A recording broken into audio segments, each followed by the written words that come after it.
आज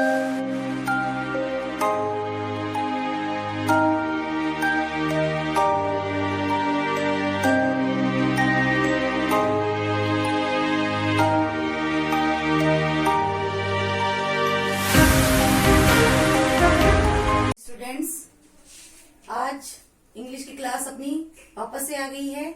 सभी बच्चे ध्यान देंगे।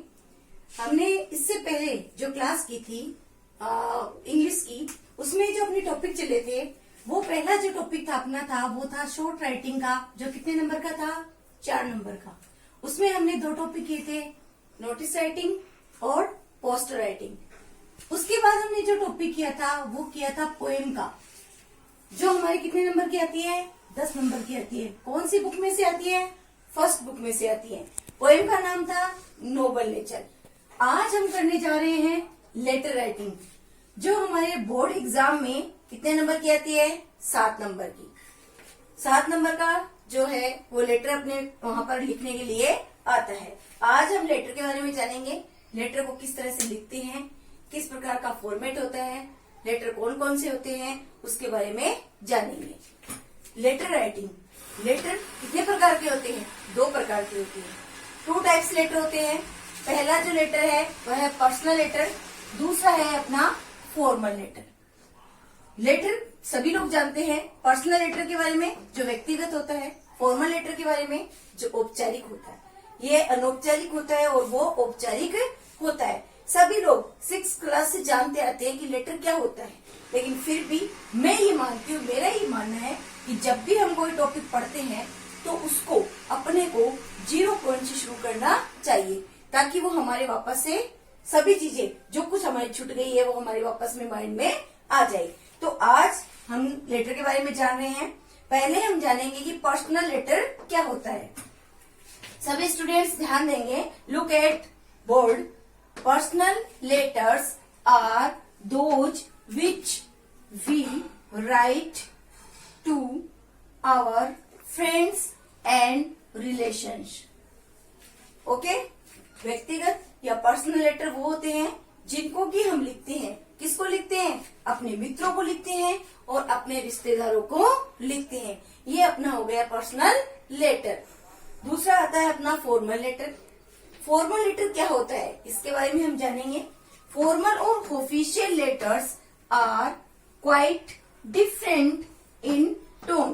कहने का मतलब है टोन में, अपने व्यवहार में जो फॉर्मल और ऑफिशियल लेटर है वह बिल्कुल अलग होता है किससे, पर्सनल लेटर से। They are written with a practical, business और ऑफिशियल पर्पज। क्योंकि ये जो लिखे जाते हैं, इनको ये जो लेटर है उनके लिखने का जो पर्पस है, उनको करने का जो पर्पस है वो कैसा है, ऑफिशियल है। अर्थात किसी बिजनेस को लेकर के, किसी ऑफिशियल टर्म को लेकर के हम यह लेटर लिखते हैं। इस तरह से हमने ये जाना है कि पर्सनल लेटर क्या होता है और फॉर्मल लेटर क्या होता है। इनके बारे में हमने जाना, दोनों प्रकार के लेटर के बारे में समझा, दोनों किस प्रकार के लेटर होते हैं। अब हम जानते हैं how to write a formal letters. Formal letter को हम किस प्रकार से लिख सकते हैं, और इन लेटर्स में जो फॉर्मल लेटर्स होते हैं उनमें किन किन प्रकार के जो लेटर्स होते हैं वो इंक्लूड होते हैं, उसके बारे में हम देखेंगे। Letters of this type mainly include, कौन कौन से हैं, जॉब एप्लीकेशन। कौन कौन सा है, जॉब एप्लीकेशन।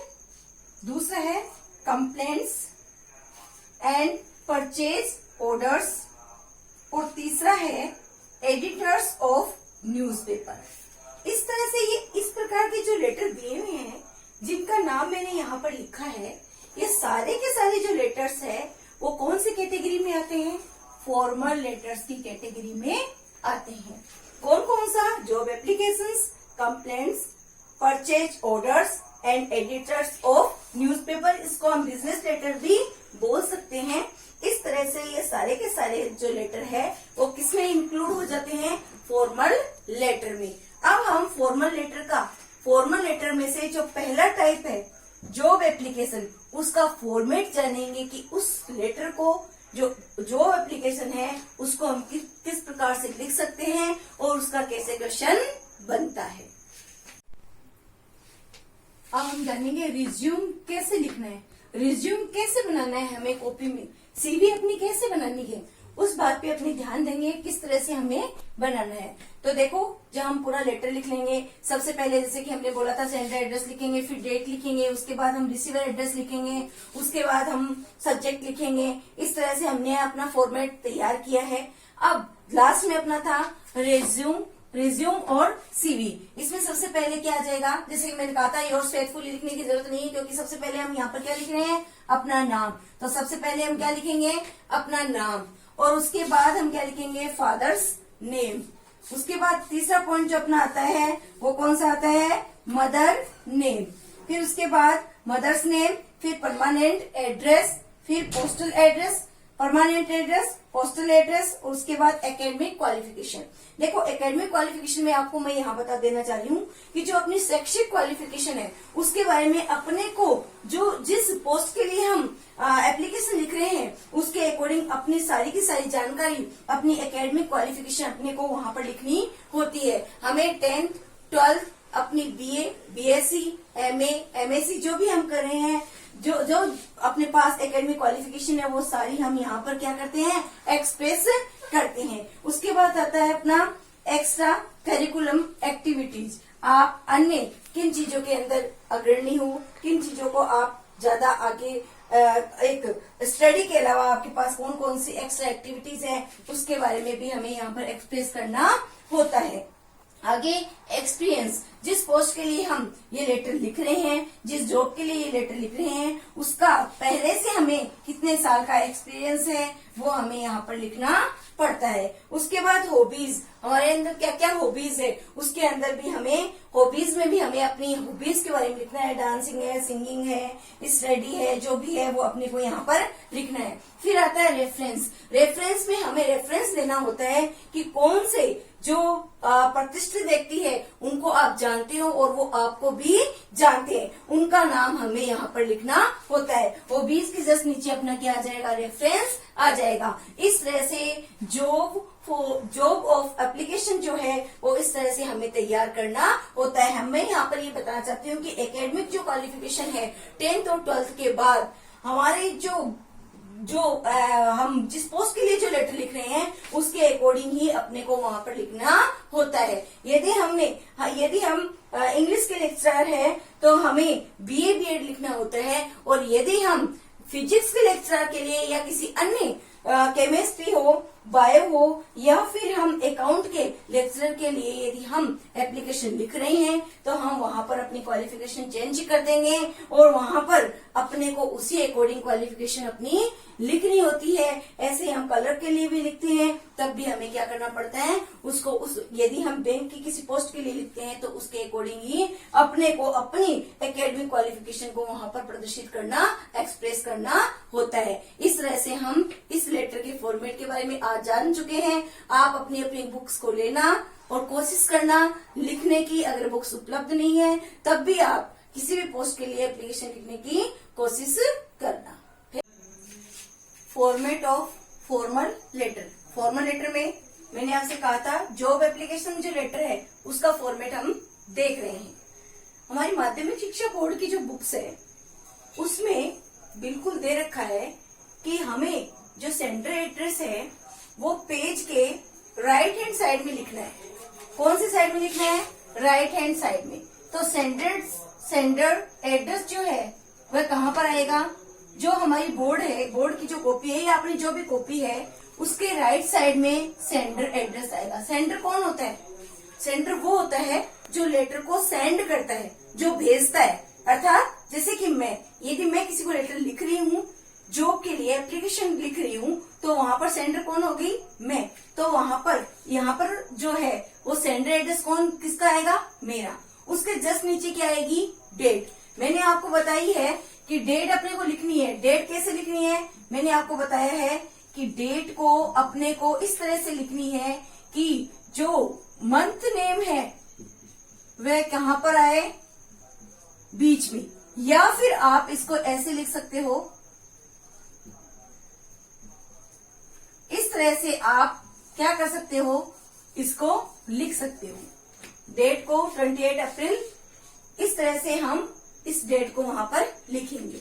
इसके साथ हमें ये बात भी ध्यान में रखनी है, सब लोग इधर देखेंगे कि यहाँ पर जो डेट लिख रहे हैं उसका जो सीक्वेंस होना चाहिए वो बिल्कुल इस ऑर्डर में होना चाहिए, क्योंकि अभी माध्यमिक शिक्षा बोर्ड की जो किताब चल रही है, जो बुक चल रही है, उसमें बाकायदा ये बताया गया है कि जब हम लेटर लिखते हैं उसमें एड्रेस जो लिखते हैं और लेटर लिखने का जो तरीका है वो कैसा होता है, ब्लॉक फॉर्म में लिखना होता है। और ब्लॉक फॉर्म का मतलब क्या होता है कि जो हम ऊपर वाली जो लाइन लिख रहे हैं, एबोव जो लाइन है उसके जस्ट नीचे ऑर्डर में दूसरी लाइन को हम लिखेंगे, बीच में अपने को कोई भी जगह नहीं छोड़नी है।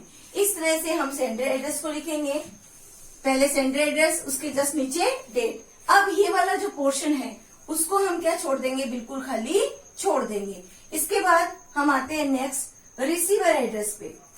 रिसीवर कौन होता है, जो उस लेटर को लेने वाला होता है, जो उस लेटर को प्राप्त करने वाला होता है, वो होता है अपना रिसीवर एड्रेस। सेंडर एड्रेस अपने को मिलता नहीं है क्वेश्चन में, लेकिन रिसीवर एड्रेस अपने को कंफर्म मिलता है। उसके बाद हम क्या लिखते हैं, सब्जेक्ट। क्या लिखते हैं, सब्जेक्ट। सब्जेक्ट का मतलब किस हेतु, किस पर्पस से हम लेटर लिख रहे हैं, वो सब्जेक्ट भी हमें अपने उस क्वेश्चन में मिलता है, जिसको हमें यहाँ पर लिखना होता है और थोड़ा उसे अपने तरीके से हाईलाइट करना होता है। हम उसको अंडरलाइन करके हाईलाइट नहीं करते हैं, बल्कि हम उसको लिखने में ही थोड़ा हाईलाइट कर देते हैं।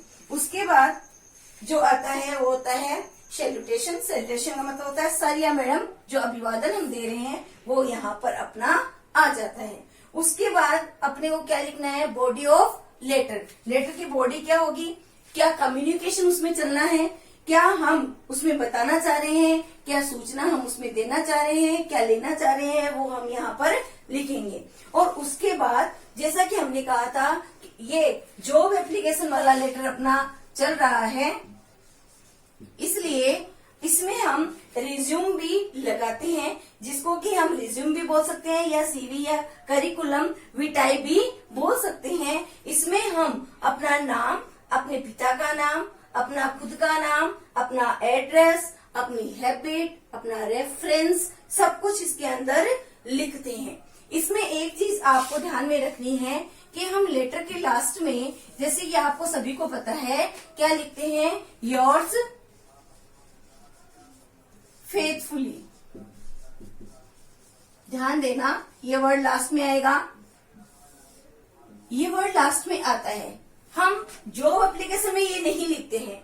अगर हमें इसको लिखना है, ये और फेथफुली हम लिखते हैं, फॉर्मल लेटर में लिखते हैं। इसको हम जो सेंडर एड्रेस आता है उसकी उसी ऑर्डर में हम इसको लिखते हैं।